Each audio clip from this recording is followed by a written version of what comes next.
Hey, how's everybody doing? Welcome. I know it's been a little while since I've put anything out on my YouTube channel. Sorry about that. I'm trying to get into a little season where maybe I do a little bit more with my YouTube channel here. Thanks for joining me. Wow, cool. Hi, welcome. Thanks for all the comments. Wow, I appreciate that.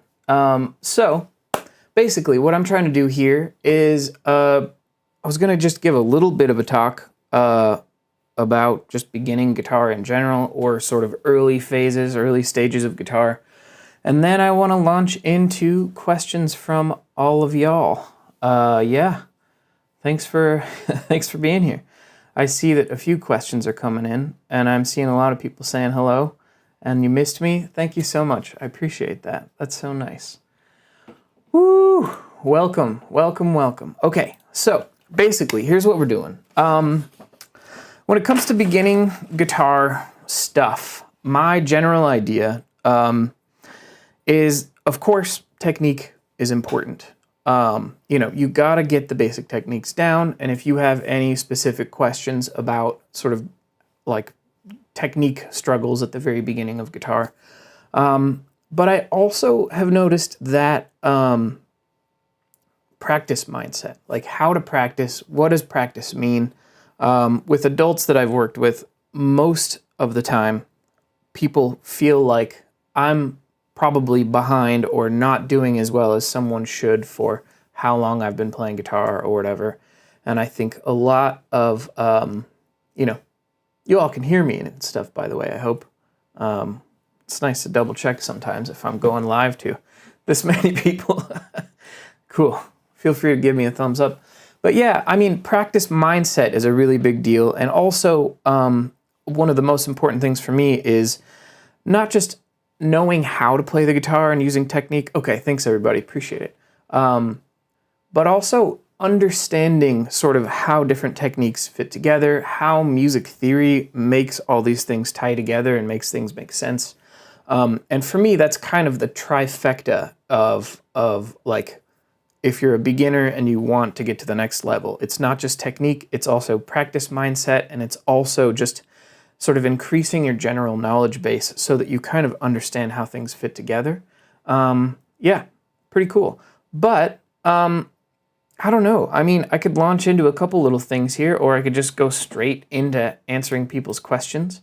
There are so many things to kind of go over with beginning guitar that it could be kind of overwhelming to just launch all that out. Hey, Charles. Yeah. Anyhow, so I don't know. I could just start launching into people's questions. Gons, I'll be on for about an hour. It's a great question. So let's see. I'm just going to scroll up and start looking for questions to answer, and I might sneak over to my camera guitar. So let's pop over here, make sure my cables come with me. Hello again. And yeah, so it's a little harder for me to read questions from down here. But let's see, we got some questions. Where was that first question? Mike Gilbert asked how to mix a minor pentatonic scale position 1 with a couple top 3 string triads and stay in key. Well, that's a cool question. Let's go here. Let's see, I think if you're talking about a position 1, to be honest, I don't even remember the position names of pentatonic scales because I usually just refer to, not usually, I exclusively refer to caged shapes. So I believe when people are talking about position 1, they're talking about the G shape pentatonic scale. Oh, let me clear these notes here. So let me also hone in on the scale that I've got going here. What am I missing? I'm missing an A. Oops, hang on a second. What am I doing? I'm doing B, D, E, F sharp, A. There we go. And let's just hone in on that one area here, like this. Very nice. Okay, So, check it out. Basically, if you've got your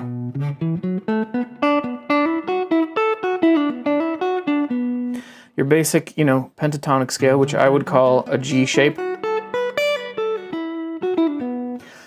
you've got your one chord here, which would be a B minor in this case. So if you were kind of hanging out on pentatonic stuff going,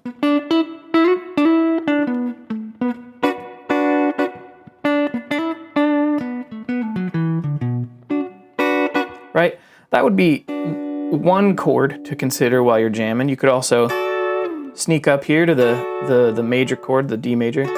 So you're going.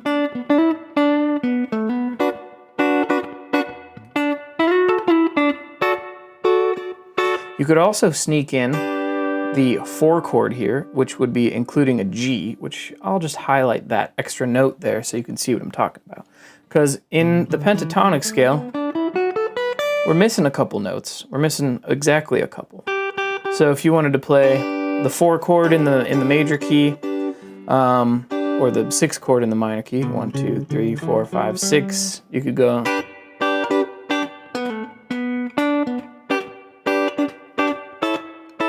You could also grab this one, which includes a C sharp. There you go. So you could have yourself a whole little chord progression by going B minor, and then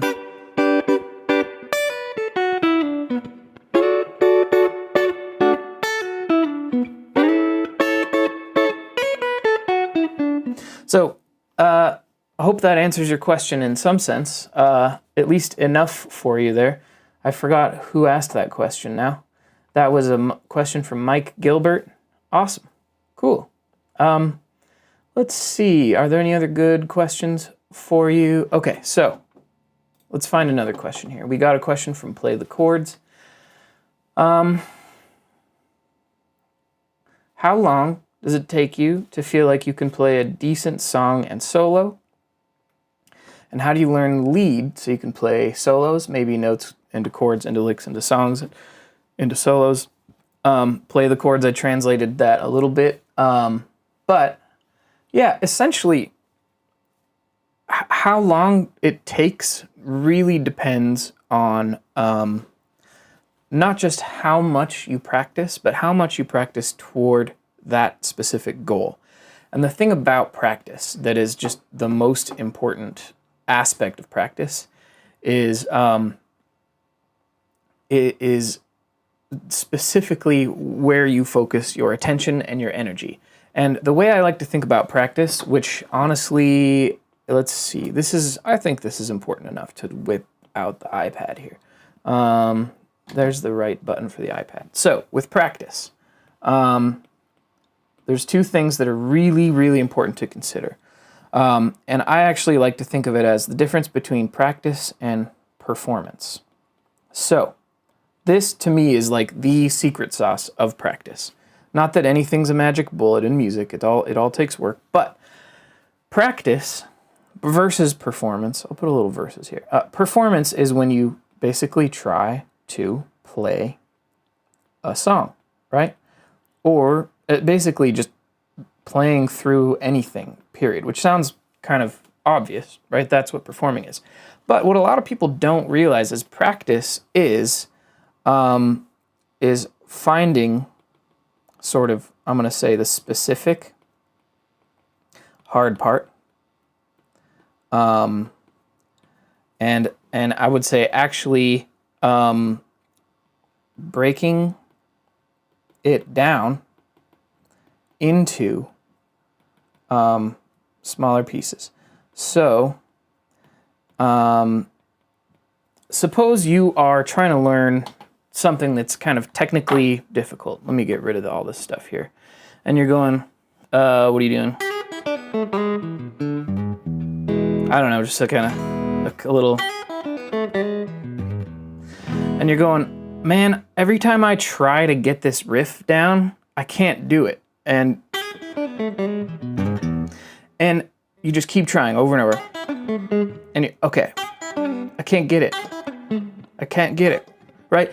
This is the worst this is the worst way to practice. And the reason it's the worst way to practice is because practice is about observing and then stopping the repetition of playing at the same speed over and over. So you want to start one piece at a time, play it slower and go, okay, there's a little slide up, and then I play this open note, then I play 3rd fret.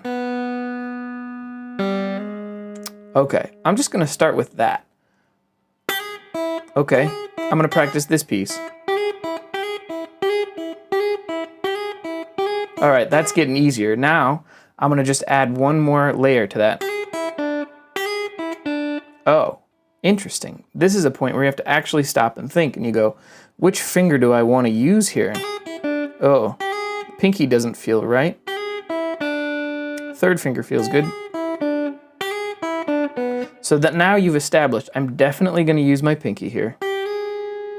And then I'm going to definitely use my 3rd finger here. And the reason this is important, when I'm talking about definitely, practice is about slowing down enough that you can actually verbally talk through what fingers you're using, what strings you're playing, which direction you're moving your pick. It's not fun because it's not performing. But most people tend to hang out only in the performance zone and never in the slow down and think zone. And if you can get into a cycle of doing 1 or 2 attempts at the thing you want to perform, and then you stop and you observe, write down, what is so hard about this for me? And get as specific as you possibly can about it. Then, slow it down, make some decisions about, okay, I'm gonna use my 3rd finger here. I'm gonna use my 1st finger here. I'm gonna just practice this piece of the riff. Right? So, and now even I just kind of like made this riff up as an example. And I'm now playing it better just because I'm using my brain to talk about how I want to do it. So the biggest issue here that I see with people being frustrated that they're not improving is that you're also getting frustrated that you're not letting yourself stop, not actually perform a song or a riff or a thing, and actually just break it down into smaller pieces for yourself, play those smaller pieces slower, and then sort of try to build the song back up from there. So yeah, it's a big deal. Yeah. Anyhow, I'm gonna just kind of scroll through and see if I can find any more questions here. So Tay Polo, I hope I'm saying that right, says, I've gotten quite good at chords, but I can't seem to grasp soloing at all. Any advice? Yeah, other than sort of checking out my phrasing video on YouTube here, a big part of soloing that is scary for a lot of people is that it's the closest you're going to get to writing a song, essentially, if you've never been creative before. And so a big part of soloing, there's a couple things to think about here. Let's see, is this, there we go. I got iPad, I got this. Sure. So soloing is always about, you got to remember that you're a human being. And what that means is that you've got feelings. So on top of, this is my only note for this whole thing. I'm just going to make it big, and we're going to talk about this for a second. Maybe I'll just make a note that this is about soloing. Okay.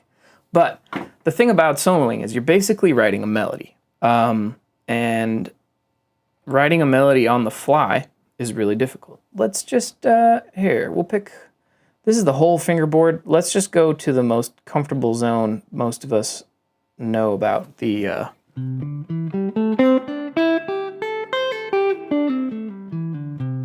So being human and having feelings means that it's a reminder that playing music is not about what notes you play, but it's about how you play them. I could play, so I've just got a set of notes here. A, C, or G, E, D. and I could play, right, all of a sudden, I put a little sauce in there, which is just a little vibrato. I'm hitting certain notes harder, certain notes softer. That can make a huge difference. And I often think about this stuff as doing sort of like a caricature of a person, or sort of practicing thinking about how your body feels when you're feeling a certain emotion.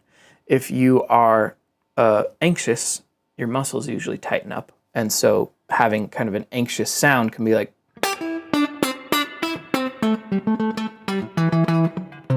right? Whereas a more loose, kind of gentle, kind of, I'm maybe too relaxed might be a,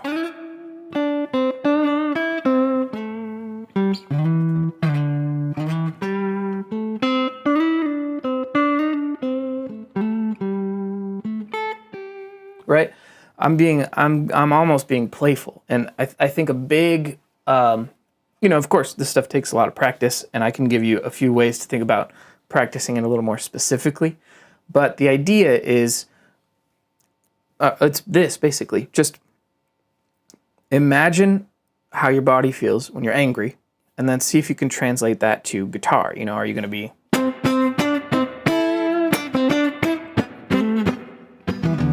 That's a little chaotic, but at least it makes the dot guitar kind of freak out. But, choppy, aggressive, whereas sleepy might be...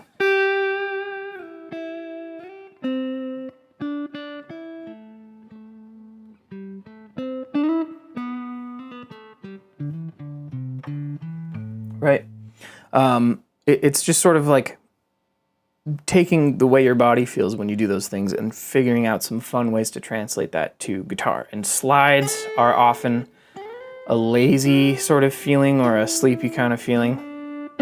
Hammer-ons are pretty energetic, But the combination of feelings and sort of learning how to do phrases, which would be the idea of watch my phrases video, but the idea of ABAC is like the easiest way to think of it, where you've got an A phrase, you've got a B phrase that's just slightly different. Sorry, I've got the wrong size pen here at the moment. And then your C phrase is totally different. Sorry, you can't barely read that. So your A phrase might be, and then your B phrase might be, and then your C phrase might be, right? So you got, I think I remember what I just did.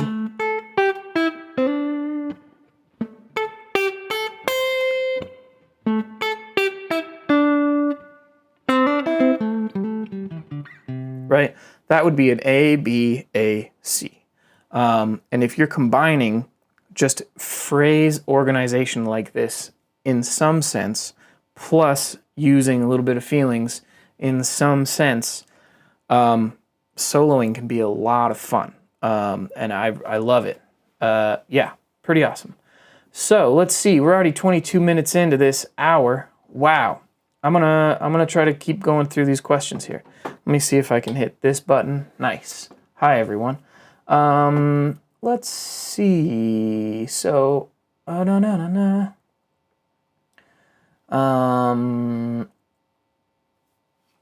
see.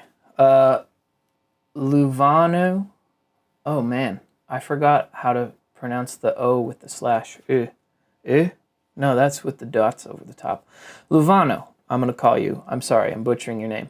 How can I improve my picking technique? I have a tip for this. Let me grab my pick. Or at least one of these many picks that I have in this tub over here. Excuse me. There we go. Okay, so for those of you who have a hard time using a pick, there are a few things I want to talk about before I even play using a pick on the guitar. Thing one I want to talk about here is that if you find the balancing point of the pick that's about where you want to be holding it. If you are holding the back of the pick like this, the strings will literally pull the pick out of your hand. Gone, right? So you want to at least hold it on the balancing point of the pick. And that might mean a tiny bit of pick is sticking out like this. And that is not just okay, that's good. The second thing you want to think about, and let me see which camera is going to be ideal for showing you this. Let's see. I'm going to do right hand and iPad. And we'll just make a note that we're talking about picking here. Sorry for my horrible handwriting. I think it's related to the pen. So, okay, good. You can see my right hand okay. So what you want to think about is you want to think about the pick as sort of an extension of your index finger. And if you think of balancing it on the side of your finger, not on the pad of your finger, right where you're not here, you want to think of balancing it on the side of your index finger. And then you want to basically secure it with your thumb. So it's on the side of my finger, holding it securely with my thumb. This, just as a starting point, is going to be a fantastic place to start. And then from there, if you want to get used to picking in general, I recommend either planting a couple fingers down here, not pushing really hard, but just having them touch to kind of catch the recoil of your pick. If you're not touching your fingers anywhere, your hand can kind of fly away. But if you're just touching, that seems to be enough to keep your hand pretty steady. If you don't like the fingers here and you want to tuck them in, you can rest your palm on, I'm right in the corner of the frame up there, but you can rest your palm on the bridge back here. And a lot of people do that. Bluegrass bluegrass people do that kind of thing. I don't like it as much.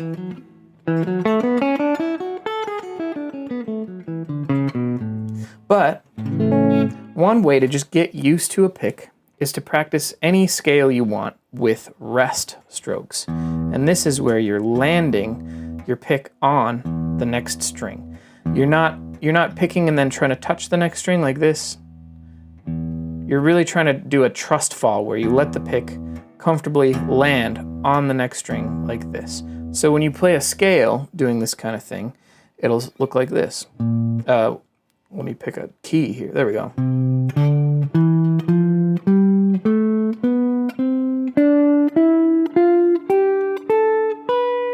You obviously can't do it on the bottom string here, but then you just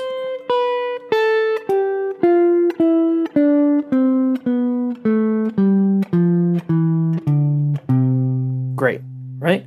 So that is, where am I going here? That's going to get you started on picking. And the reason that exercise of letting the pick land on the next string is going to be so valuable just to start out is your brain, as soon as you pick a string, if you're not touching something else with the string, like the next string, for example, your brain is going to go, as soon as you let go of that string, where's the pick? I don't know where the pick is. But if you land on the next string, your brain always knows your pick is either on this string or on this. It's on this string or on this string. Excuse me. I might need to get some water here. But your brain's always going to know where your pick is, and that can really, really help your brain really get a sense of how far apart the strings are, which I think is very important. Pretty awesome. Wow. Thanks, everybody, for asking so many questions. I don't know if I'll be able to get through all of these in an hour, but I would like to mention that my online school that has over 175 lessons uploaded so far, I've been doing a weekly Q&A like this, obviously, every week, it's weekly, for my patrons, and I answer every question that I am asked on my Patreon, on my online school, as thoroughly as I can. And today I don't know if I'll be able to be quite as thorough, but I'll do my best. So here's a cool question from, I'm going to call you Link with 2 E's. Hey Scott, I was wondering if you could explain how 7th and add 9 chords work within chord progressions built from the major scale? And does it affect the way we solo/play lead guitar over them? That's a very cool question. So 7th and add 9 chords in a major key. I'm going to write that down. And what do we have here? We've got, there we go. So basically, when we're thinking about major keys, it's always useful to start with a scale circle. So a scale circle, to me, C, D, E, F, G, A, B, C. I have a really hard time, talking and writing at the same time, which you'd think I'd have an easier time doing because I do it for a living, but no, it's pretty difficult. Anyway, if we're in the key of C, then C is the first note of the scale. So I'm just going to put this up here as a thing to remember, that we're in the key of C. I'm going to mark out all the notes in the key of C on, we'll do the whole fingerboard, and then I have a little extra layer here for just, chords and stuff. So in other words, the dots down there, we're in the key of C, and then currently in purple, we've got just a C chord. So the way we make a C chord from a C scale is we take the first, third, and fifth note of the scale. And now that I've written this here, I realize it's going to interfere with what I'm doing. So C, E, and G, that's root, third, and fifth. And if any of you have ever wondered what the heck a 7th chord is, we're just adding another every other of the scale here. See how we've played every other note of the scale by playing C, E, and G? Well, if we just go another every other, we've got a B. So if we include a B here, all of a sudden our map looks a little messier, but you could see different places where I could grab one of each chord. So this would be the root, the 5th, the 7th, and the 3rd. And if this is overwhelming for you, don't worry about it. This is kind of not necessarily beginner stuff, but I do go into great detail about how this stuff works on my Patreon as well, if that's interesting to you. But your question, Leek, was, does it affect the way we solo? Absolutely. This is one of the coolest things about soloing is if you know the chord progression you're soloing over, you have fantastic opportunities to accentuate different notes on purpose in really beautiful ways. Let me see if I can pull up a jam track and show you what I'm talking about here. I may need to sneak over to my little mixing board and make sure that the volume is set correctly on this, but give me a second here. What do we got here? There we go. Yeah. So, since we were just in the key of C, I think I'm going to stick with the key of C. Let's see if this plays. Okay, we've got no volume. Give me a second. How are we doing here? Oh, nice. Okay, I'm going to full screen this over here. So let's just look at this for a second. Oh, hang on. Okay, so this is a C and an F chord. So C chord, F chord, F chord. So I'm gonna pause this now. Hey. There we go. Okay, so basically that's a jam track on my SPJ Jam Tracks channel if you want to check that out. But the 1 chord, which is based on the first note of the scale, that's why it's called the 1 chord, based on the first note of the scale. We could include a B in there in our soloing. And the F chord, which is the 4 chord, based on the 1, 2, 3, 4th note of the scale, F, A, C, if we add the 7th of that chord, we get an E. So I could accent a B on the C chord and an E on the F chord, and we could get some really lovely, intense kind of, not intense, just kind of dissonant kind of stuff. I'm gonna I don't know what I was thinking there. But I'll let this track play, and I'll just tell you what chords are going by so you can kind of get used to the prediction here. So I'll play along first, and then I'll show you what I'm talking about. So here's the C chord.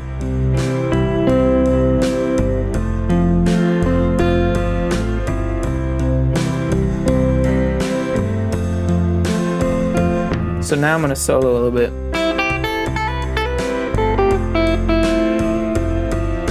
So I'm emphasizing the C chord's 7, which is B, which is this note. And then I'm emphasizing the F chord's 7 when I play the E, which is kind of cool. So let me do it again. Coming back around to the C chord here, so I could go.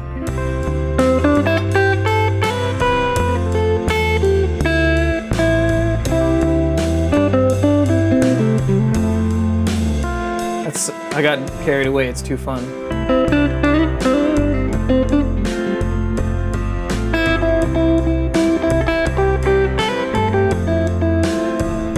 Yeah, it's a fun thing to do. It's really sneaky. If you don't entirely understand what the heck I'm talking about, that is okay. We've strayed into a little bit of not beginner territory. Maybe, perhaps, I might tone it down to a little sort of simpler, not simpler, but more beginner questions. But I teach people how to do this kind of thing on my Patreon, on my online school as well. And there's a link in the description if you want to check it out. No big deal. Someone says, how do you graph the note on the screen? I'm not going to tell. It's my secret. Okay. Any advice on thumb picking? It's not simple getting that alternating bass going. That's a great question. Let's go there. I like that question, and that is a little bit more of a beginner question. So here, let me clear this out of here. So alternating bass, the classic example is when you're doing this kind of thing with like a Chet Atkins or a Elizabeth Cotten kind of tune, like.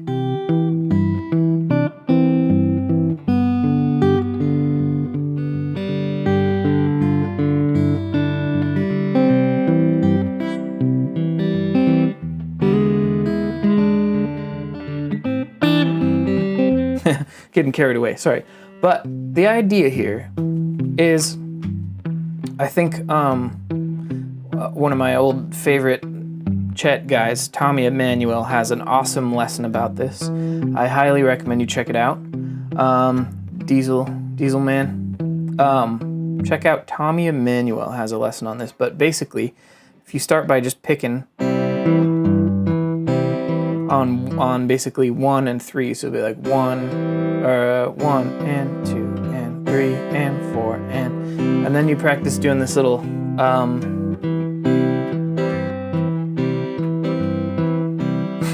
if you can get the hang of that, then you can do it, but it does take a lot of practice.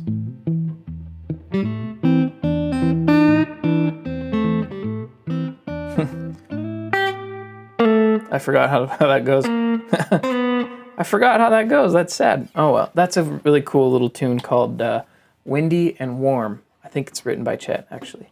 Let's see. Let's see. Someone asked me where I've been. I've been real busy working on my Patreon. But I got to come back and do some YouTube, of course. And I'm trying to make this a more regular thing here. We'll see how it goes. If you're enjoying this, maybe I'll keep doing it. Okay, do I have more questions? I'm trying to understand how to practice improve that sound like in different times or just different from the track but still sound good. Oh, Juan, I think I understand your question. Yeah, basically, how do you practice doing something that sounds different from the song? I hope kind of like what I was doing with this jam track. The more that you know things like the caged system, you know, starting with your shapes here. Ooh, this thing's getting slightly out of tune. But right? Once you get the hang of your caged shapes, you can start playing along with the tune and sort of tinker with even just doing things in different places. Maybe even doing a combination of arpeggio and then a chord.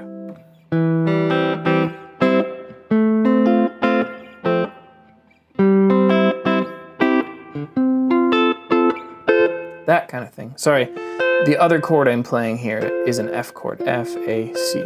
I didn't make that clear because I got carried away having fun with whatever I was just doing. Anyhow, wow. Okay, everyone's just saying such nice things, but I want to answer more questions here. Thanks for being here. I'm sorry it's been so long since I've been on YouTube. Okay, so let's see. How do I best get started navigating the fretboard for soloing and improvisation? I'm totally lost. Chris, start in one place. Like this whole thing that I just showed off here that's, well, never mind that. Let's just do left and right hand here. You know, with like caged system stuff, yes, we've got these arpeggios, and then we've also got this scale that not arpeggios, just triads that fit over the top. I would start with just one pentatonic shape and get really comfortable with one,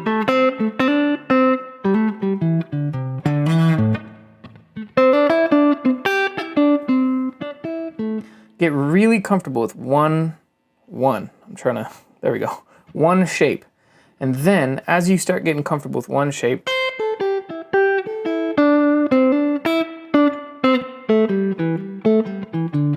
get comfortable with another shape.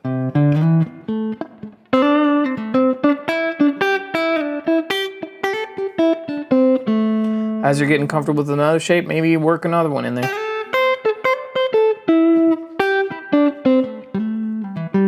Right? But you gotta start small.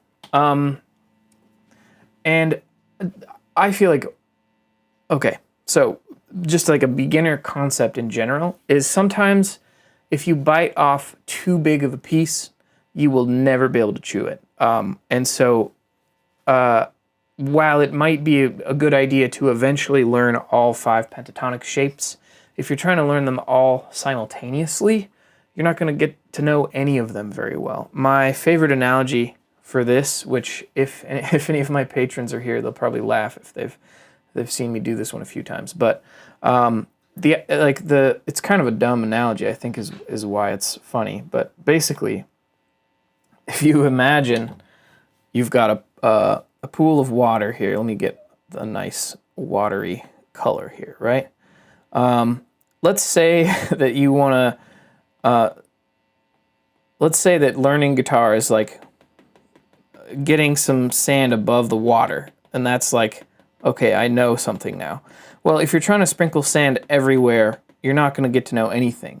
But if you instead kind of pile up in one spot until you're like, oh, I have an island, and now I feel like I really understand the G-shaped pentatonic scale so well that if I learn another scale here, that's going to make my island a little bigger. Oh, maybe I'm interested in something over here. Well, now I can actually see from over here, this little island, to this one over here, and I can see how things connect. And I think, you know, as ridiculous as that visual is, I think it's really helpful to just think, I need to work on a small enough piece of anything that I can get it to a point where I can pick up my guitar and not just pick up my guitar the next day and remember it, but that I can actually go to work without my guitar and have a really clear idea of this new thing that I've learned. And if you can't really think about it in your head without the guitar, you probably don't know it as well as you could, you know. And so learn smaller pieces really well and then build on top of them instead of trying to learn everything all at once. That might be, I don't know, that might be a good place to start. I may have to skip some questions here that are less beginnery, but one is a fantastic question from Carlos, which is, how do you start ear training to be able to learn a song by ear? And so this is tricky for a few reasons. One thing that's tricky about ear training is you can set out to do something and it can sound good, but you can interpret that as correct when it's not correct. And what I mean is, for example, this jam track that I was playing earlier, which I'm going to turn it down a little bit here. It's in the key of C. And if you were to solo,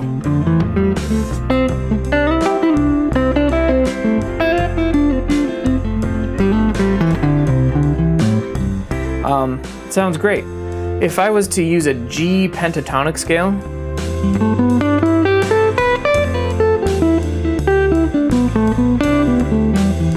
none of the notes that I just played are bad notes in the key of C.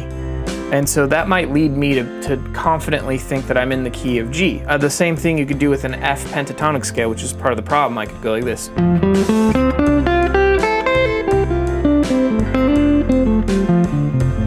And none of those notes are not in the key of C. But if you're trying to figure out what key something is in, this can be really devastating. One really fun thing you can do is it's a little bit exhausting, but it's kind of a fun way to practice figuring out the key of a song. Let me turn this off, sorry. I'm just like jamming out over here. So one thing you can do that's really useful, I think, is you can learn the, oh shoot, there we go. You can learn the major scale formula. Wow, sorry, I'm writing way too fast. The major scale formula, which is whole, whole, half, whole, whole, whole, half, right? So starting note here, here, and then these are all, I don't know why I said here, here, here. You're starting on 1, and then a whole step is the distance from 1 to 2, like this. So a whole step by itself requires 2 notes because it's a distance between notes. So something really fun you can do is you can sit down with some scratch paper like this, which I believe you can download from my sort of, email system that I have for like the caged PDFs and stuff like that. What am I trying to say? Is you can use a sheet like this and you can play a jam track. I'll play a different jam track because we already know this one's in the key of C. And let's see here, give me a sec. So I'm not gonna tell you what key this is in, and we'll just play it and see what happens.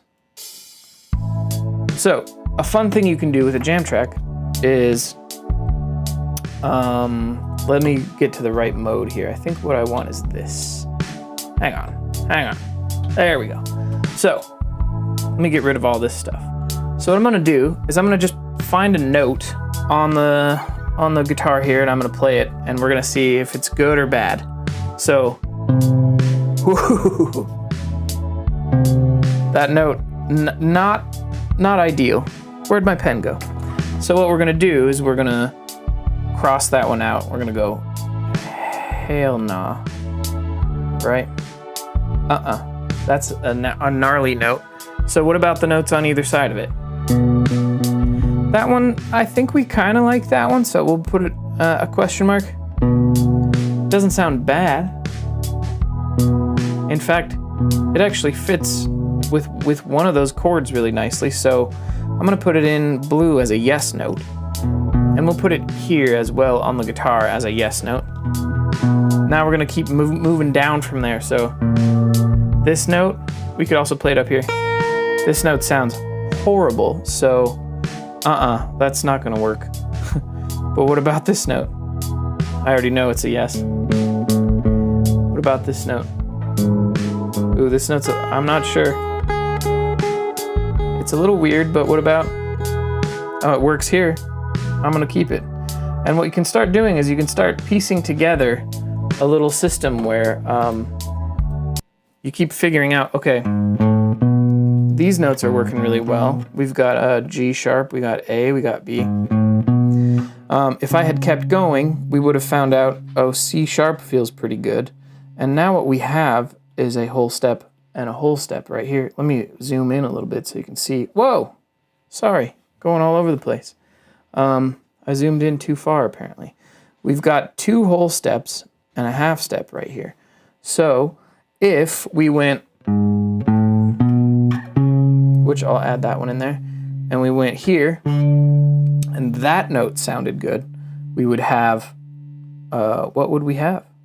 We would have another half step, and there's only one major scale that has this whole half right here, and that is an A major scale.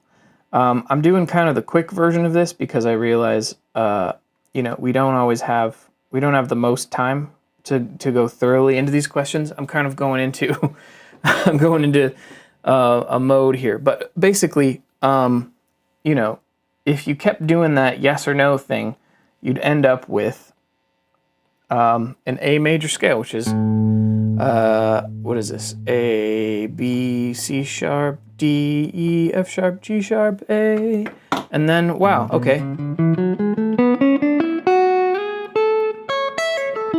And I know that's not the most exciting way to think about it, and there are some other ways to do it too. The trick with ear training, just to kind of, set this concept aside for now, is there are, everyone's kind of in a different place with ear training. Unless you are kind of clinically tone deaf, which is extremely rare, you can learn to tell different tones apart from each other. But it takes time, and everyone kind of starts in a different place. If some of you may have grown up singing in church, then maybe the idea of singing I can't sing that low. D, singing a whole step up from there would be E, and singing D a half step up from there would be E flat, right? These skills take some practice. But if you are someone who feels like, oh, my ear training is actually not too bad, like my ear's a little farther along than that, what might be more fun for you is to do some jam track roulette or some song roulette, where you put a jam track on randomly and then you try to figure out what pentatonic scale goes with it. So you first always want to start by listening first. Otherwise your brain's gonna go, oh, whatever I play is awesome. And the jam track's messed up. So kind of simmer with it, get used to it, and then start just stabbing on some random notes. Like, let's see. Okay, I found an E. That doesn't sound too bad. Let's see. Oh, E. I don't know if it sounds like the right note here, but I've got an E. So now I'm gonna try a pentatonic scale. Does it work? Doesn't sound too bad, but I don't know if it's quite right. What about, here's a C. What about this? Is it gonna sound good or bad? That doesn't sound right. This sounds okay.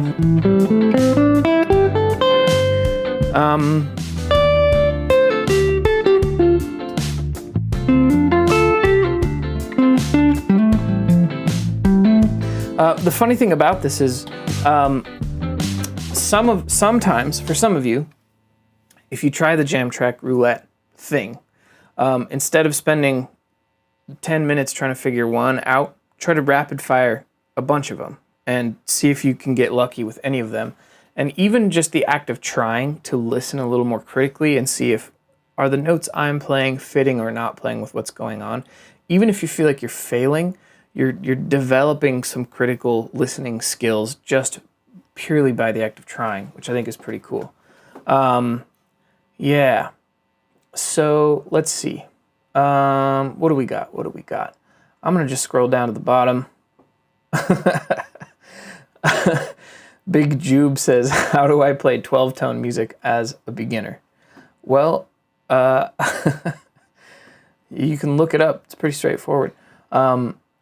And it's not at the same time. It's almost easier. But yeah, basically, so let's see. Okay, I'm trying to see what other questions we got here. Tao says, do I have to memorize all notes on the fretboard to achieve fretboard freedom? I would say no. You don't have to memorize all the notes in the sense that you don't have to know exactly what note you're playing at all times. But you do need to know how to quickly find a note you want to find within, within a second, I think would be ideal. Yeah. But let's see. I might scroll through and try to catch up a little bit here. Oh my goodness, an hour's almost up. I don't know if I want to stop. So Kavani says, how can I improve my hammer-on and pull-off to make them sound better? Ooh, well, if you're having a hard time with hammer-ons and pull-offs, I think there's actually a pretty big thing here that we could talk about that is really valuable. So often when people are just trying to work on general technique, people will end up with their thumb up here and they'll be pressing against their palm here. And what this does is it makes your fingers not able to stretch apart very far, and it makes them a little sluggish and clunky. I mean, just think about this. If, everyone do this with me, it's kind of fun. Move your fingers about very freely. Feel how maybe loose and easily they can move. And now, clamp your first finger down to your hand and move your other fingers and feel how stiff and sluggish and awkward they are. And it turns out that if you are pressing your first finger to the neck like this, wait, there we go, like this, if you're pressing against your palm like this, you're essentially doing that with your index finger, and it's making all your other fingers a lot more sluggish. So start by pushing against your thumb. That gives you, my thumb's kind of not quite pointed straight toward the headstock like this, kind of pointed up at this angle here, and I have sort of airflow going through here. My palm's not touching the guitar, it's just my thumb and my fingers. And that's a starting point for just having an easier time. An easier time with hammer-ons. Generally speaking, an important thing to think about with a hammer-on is you want it to be almost an on-off switch, where if you slowly press, you're going to lose that note. But if you just think of it as you smack it on there and you hold it, then you're good. For a pull-off, you want to think that you're pulling off at just the slightest. You're almost trying to just, in slow motion, you're trying to hook a tiny, tiny bit of your skin on your way out. So slow motion, I'm going to start picking, and I'm just going to grind my finger the tiniest bit into the string. Because if you just lift up, you don't get as much volume. You got to just almost grab it with your skin the tiniest bit, and that's how you get a nice hammer-on, and a pull-off like that. Yeah. Let's see. More questions. Let's go. This is so fun. Ika asked what jam background is playing now. All of these jam tracks are on my SPJ Jam Tracks channel. A pretty useful resource for, practicing stuff like that. Yeah. Let's see.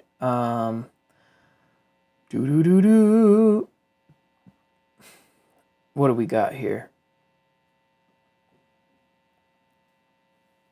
Any tips for being more consistent with fretting accuracy? I think that's a great question, and that's a great beginner question. I think when it comes to fretting accuracy, doing some position practice like this can make a big difference.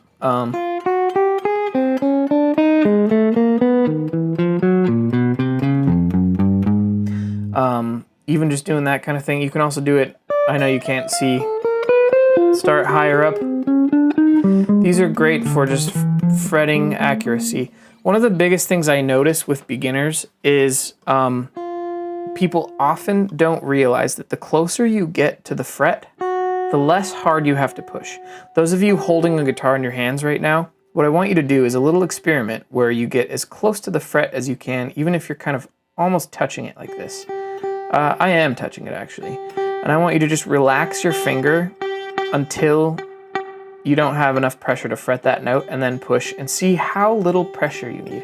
And then scoot your finger toward the headstock, kind of in the middle of the fret, and do that same experiment. You need a lot more pressure here, and you need way more pressure here. So with fretting accuracy, if you're aiming here, closer to the fret, in other words, trying to get as close to the fret as you can, you're gonna get a better sound with less pressure overall, and it's gonna be real nice sounding, as opposed to, like if I'm back here, you get that kind of noise a lot. That's because you're not close enough to the fret. Close to the fret, you hardly have to press at all. It's real nice.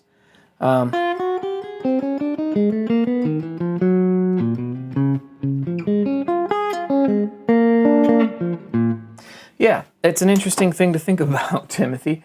Yeah, okay. So let's see. Vio says, how do you keep other strings quiet when doing a bend? I usually accidentally end up clipping extra strings when I bend. This is a fantastic question, Vio, because it's a weird one. Lots of people have this problem. And there's two sides to this coin. One side of the coin is sometimes just the way your hands work, you might just be a messy bend kind of person. Sometimes this happens. The other thing is that you can keep a really close eye down with your right hand. When I'm doing a bend, I'm sometimes grabbing or laying my fingers, especially when I'm bending, let's say the G string.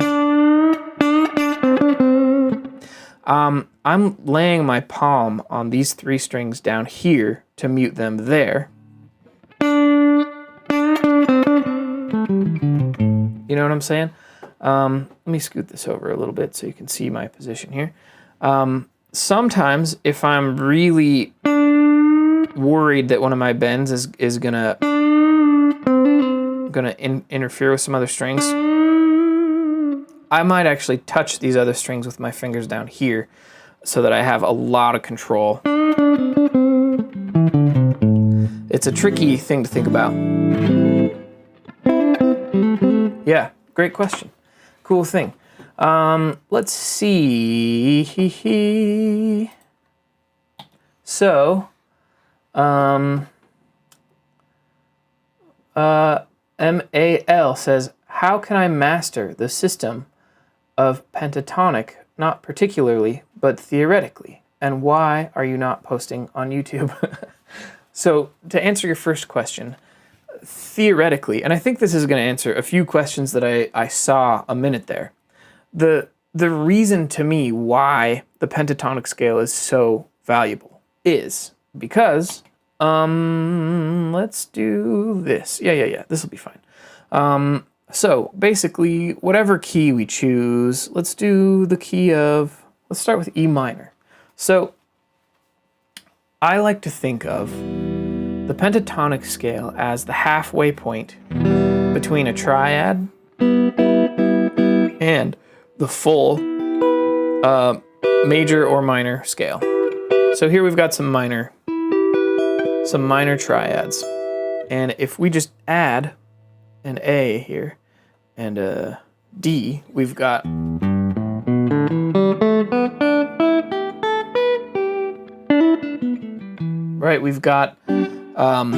an E minor pentatonic scale. And one of the coolest things about the pentatonic scale is I'm going to actually add it in here as well, and I'm going to erase it there. It'll make sense in a second. But the coolest thing about the pentatonic scale is it's a skeleton of not just the major and minor scale. In other words, here is an E minor scale.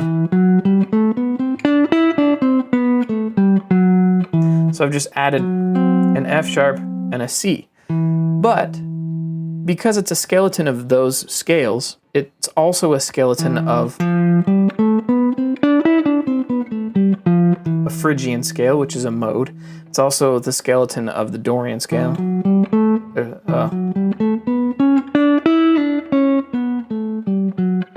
Right? And in the major key, it's not just a skeleton of the major scale, it's the skeleton of the Mixolydian scale.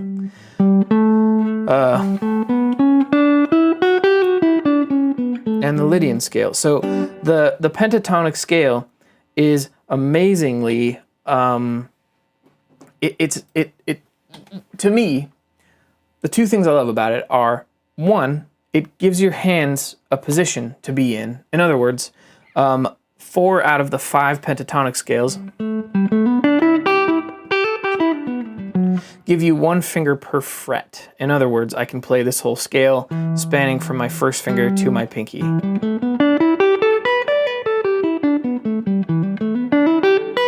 I love that, right? So if we're down here in the, what am I doing? Right, this is another scale that's first finger to pinky. So theoretically, because your question was about how do I understand the theory behind, almost sounds like you're saying, why do I use it instead of major scale or minor scale? And the reason is it's the skeleton of almost all the modes. You don't have to alter the pentatonic scale to play 6 of the 7 modes, which is, I think, pretty awesome. And considering the way that, at least the way that I think about music and modes, I think modes can be a key the same way that you can be in the key of E minor, you can be in sort of Dorian mode, and that means you can solo in E minor using the pentatonic scale and then add the notes that you want to make it Dorian, which is pretty awesome. Not a great beginner question, but a cool thing to talk about and think about. Pretty fun. Yeah. Spoke Fast says, "Hi, hope you're well. I'm just wondering, is it possible to do the same lick in different keys? If so, how would you go about doing that?" That is a great question. That's a great question. Because, it's why music theory is so useful. So, let's do this. Let me grab, well, actually, here, we've got our major scale right here. So here, I'll scratch all this. And let's do this here. What do we got here? We've got, let's do a G major scale.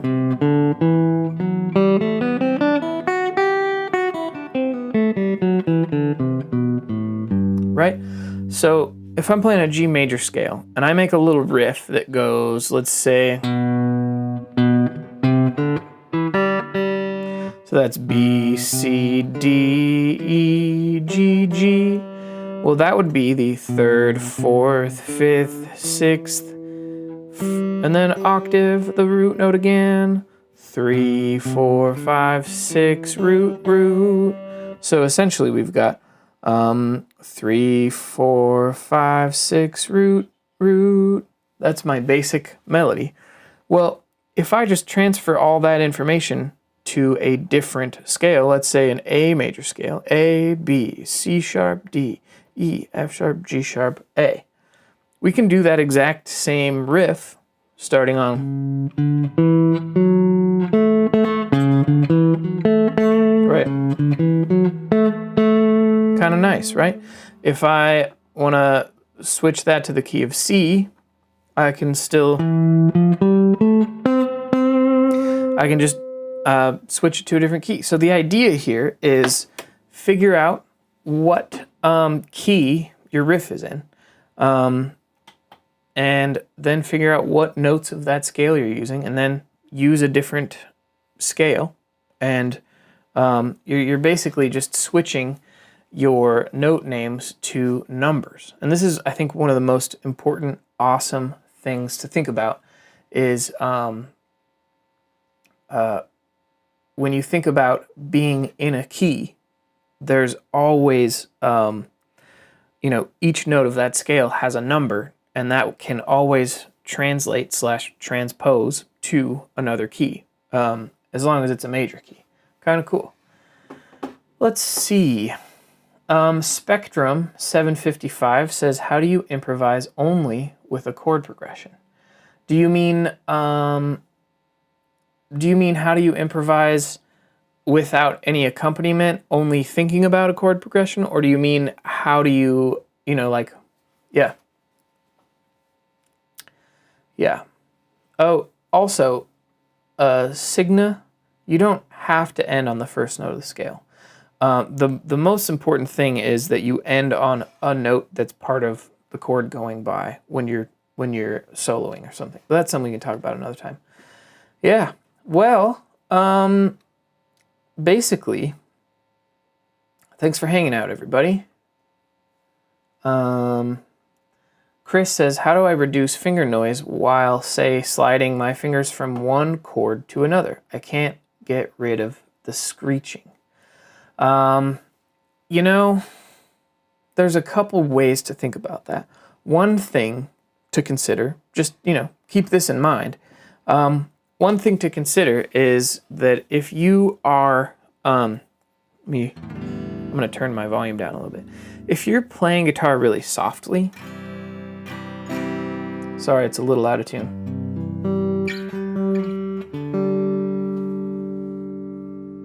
That might help. Close. There we go.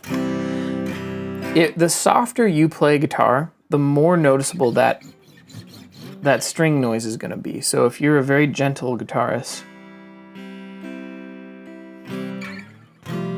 right, you're going to notice that. But if you can play a little harder without it being intense, for example,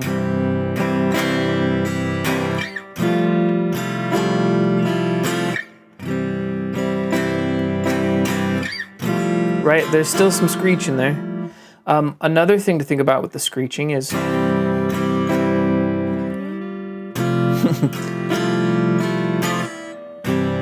this is a really sneaky move, but what you can do when you're dealing with the slidey stuff is you can think of it as the strings that are wound are the squeaky ones. The strings that are unwound are not squeaky.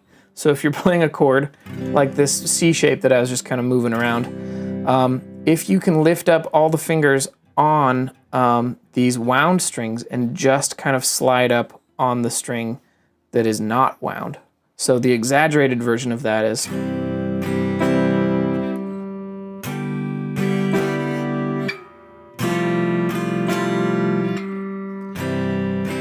what I'm doing is I'm only sliding on this string that gets rid of the screech compared to, right? That's one thing to think about. Yeah, kind of fun. So, okay, we got some other questions here, and then I think I should probably call it a day.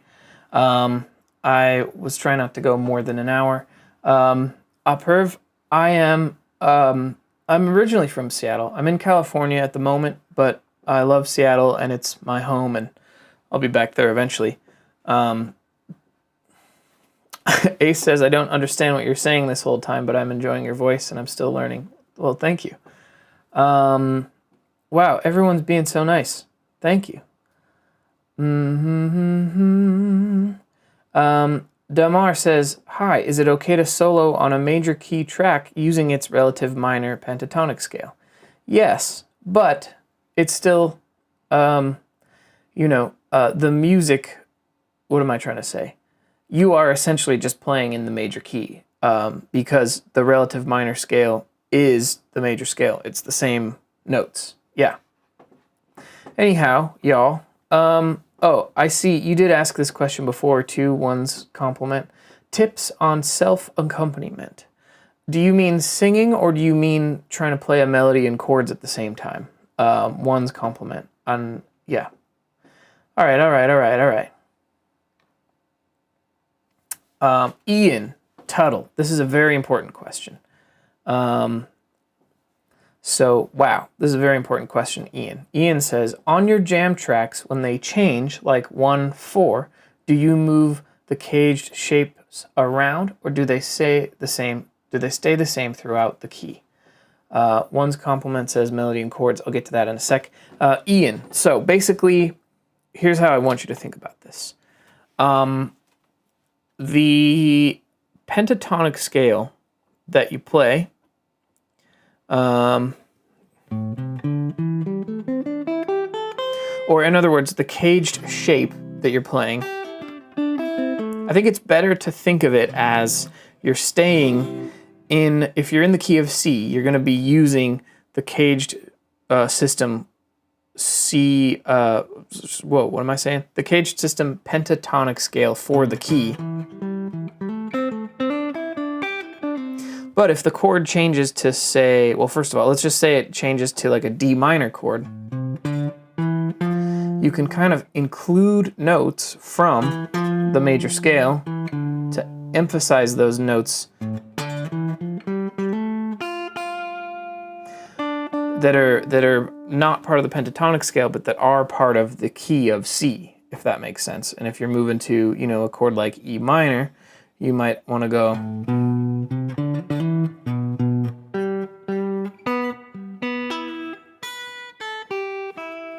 Right.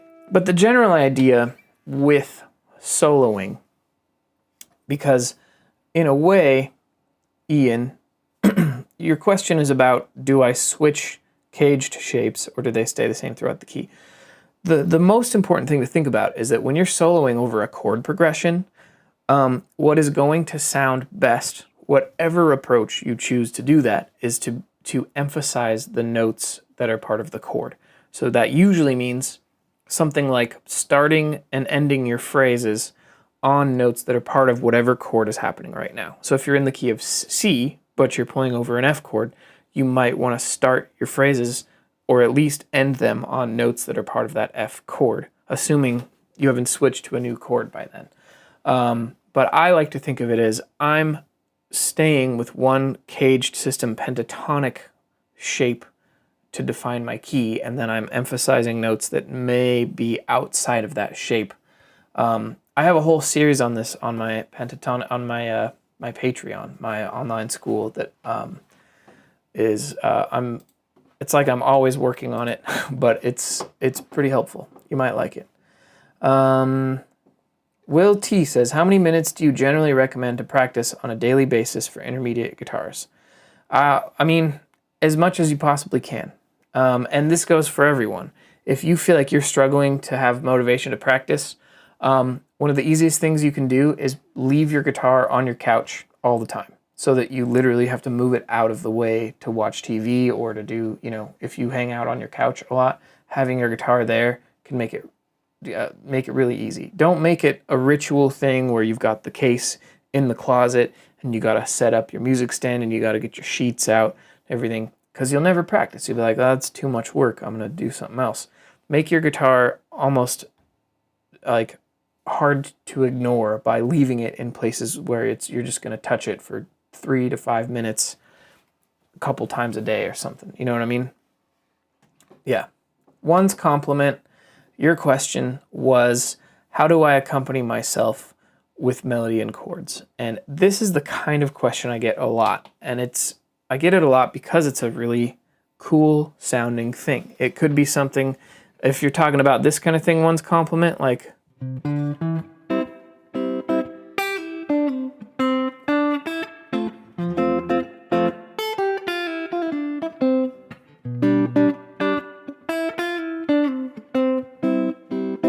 or if you're doing it more down here, going,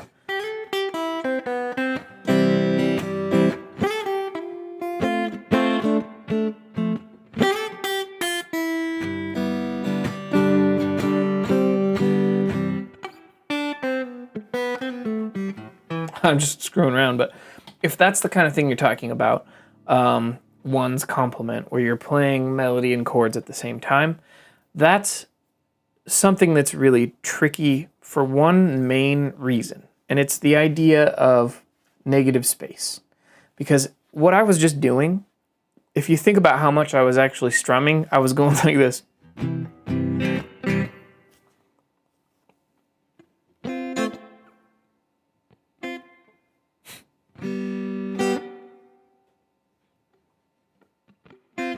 like I wasn't playing very much rhythm guitar, but there's sort of an illusion that happens when people do that, where it feels like if you're going,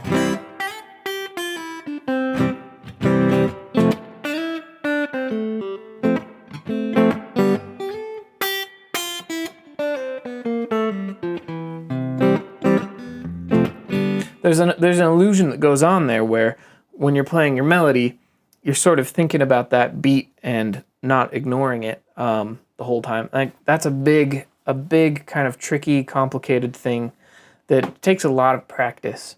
But the idea is to basically let the rhythm part almost be part of the imagination instead of like something that you're actively trying to pursue. Yeah, anyhow, let's see. Anthony says, how do you know what fingers to use on the fretboard? That's a really big question. There's a couple of situations to think about. One is what's easiest, right? What's going to be most comfortable. Two is what fingers do I use to set myself up for the next section of whatever I'm playing.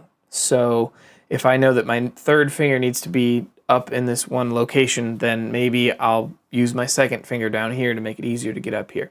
But it's really what fingers to use comes down to what's comfortable and effortless, and then what fingering uses foreshadowing so that something's easier to play later.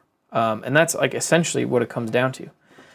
Yeah, anyhow, I think I'm gonna have to call it a day here, everybody. Yeah, thanks for being around. Thanks for being here. You know, think of some fun questions for next time. Maybe, I don't know, maybe if we've got a fun topic to come up with for next time, you know, it doesn't have to be a beginner's thing, but it could just be kind of whatever. Yeah. Thanks for everything. Yeah. Take care, y'all. I'm gonna call it a day. Peace out. I'm gonna do this again soon. It's not gonna be almost a year, I promise. All right. Bye, everybody.